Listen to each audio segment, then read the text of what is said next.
Let's start with a bar graph. Let's understand this with an example. In bar graphs, the data is represented in the form of bars of uniform width, drawn horizontally or vertically with equal spacing between them. Length of each bar is proportional to the data which it represents. Let's understand this with an example. Let's represent the following data using bar graph. To represent data graphically, first of all, we will draw a horizontal line and a vertical line as shown.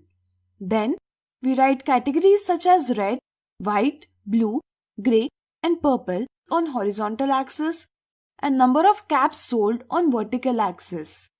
Then, we will choose appropriate scale, that is, we will specify how many caps will be represented by a unit length of a bar. Here, we will choose 1 unit is equal to 10 caps. Accordingly, we will write the number of caps on the vertical axis. Now, we will find the height of bars as per the data. Here, 20 red caps were sold. To represent the number 20, we can draw a bar extending from 0 to 20 on vertical axis. It will be a bar of height 2 units. Similarly, for representing 45 white caps, we draw a bar extending from 0 to 45 on vertical axis. Here, note that any two divisions have 10 subdivisions. So, 45 will be represented by 4.5 units. This is how we can represent all the data on the bar graph. The advantage of bar graph is we can represent data much easily as well as in less time. By looking at bar graph, can you tell me the kind of caps sold the least? Here, the bar with the smallest height will be the answer. So, purple colored caps are sold the least. Can you tell me what is the difference between the number of red caps and blue caps sold from the shop? We can see that the height of bars differ by half unit. Since 1 unit represents 10 caps, so we can say that half unit represents 5 caps. Now, let's understand more about double bar graph. Following table shows the number of ice creams sold by seller A and seller B on Sunday. To draw a double bar graph, observe the values. We can see that lowest value is 35 and highest value is 52. That means the spread of the data, that is, the range is from 35 to 52. Choose a suitable scale. Here, if we use 1 unit is equal to 1 ice cream, then the bars will be very tall and we could not represent them on the paper. If we use a very large value, such as 1 unit is equal to 50, then it will be difficult to represent values like 35.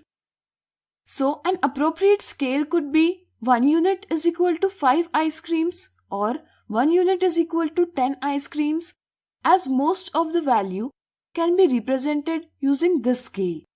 Can we choose 13 here? Think about it. No, since given values are not multiple of 13 or they cannot be easily represented, therefore, we cannot take 13 as the value of unit length. We will choose 1 unit length is equal to 10 ice creams. Now, here we have to draw 2 bars. So, we must differentiate them so that we can read them easily. To do so, we can write legends like this. We can draw bar like this to show the number of ice creams sold by seller A on Sunday and bar like this to show the number of ice creams sold by seller B on Sunday. Let's draw the double bar graph.